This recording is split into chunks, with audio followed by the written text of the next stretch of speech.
Hey y'all, let's talk about racial injustice in Guyana coming down from one of the biggest local companies that basically have monopolized the telecommunications industry for years.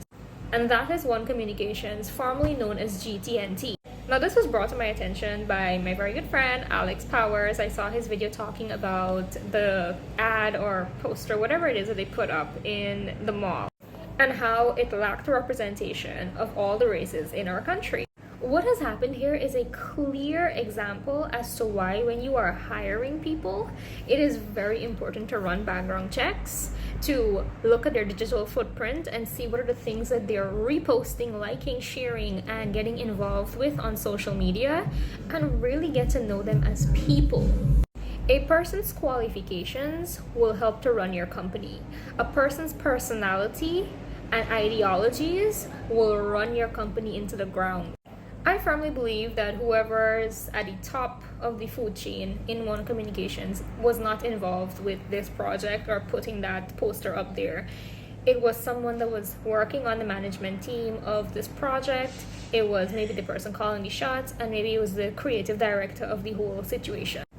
Somebody in that position obviously has biases and obviously does not care how it would make the Guyanese populace feel. So Alex did point out how they obviously were lacking in representation, did not represent all 6 races, and I'm gonna go as far as to say that Guyana no longer has just 6 races, and we've got to wake up and smell that reality. And can we also make space for our mixed community?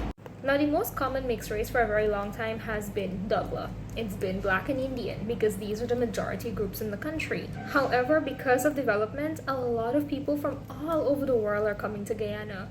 You got Guyanese Germans, Guyanese Polish people, all sorts of mixtures that are happening. Our people are starting to look so unique. A whole category of appreciation needs to be created for our mixed community.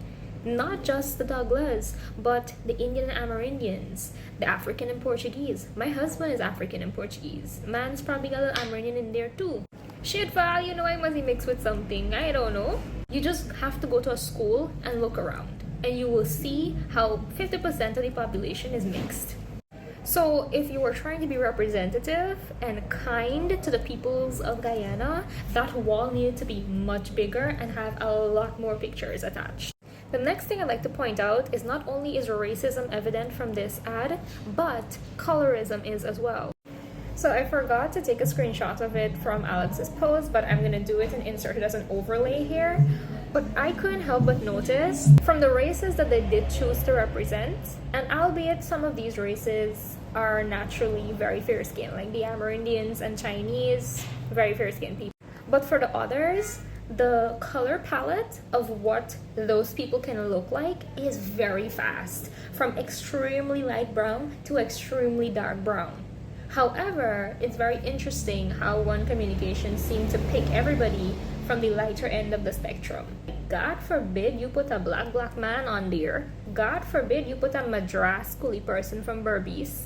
Like, those are our people too, but they're never represented because fair skin looks better on a poster than dark skin, right? This is a call for One Communications to do better. Please do better. You see influencers call out makeup brands all the time for not making shades that are inclusive enough for everybody's skin type. And then they come out, they apologize, and they do better. So that's all we're asking. Do better. There is room for improvement. Don't leave that room vacant.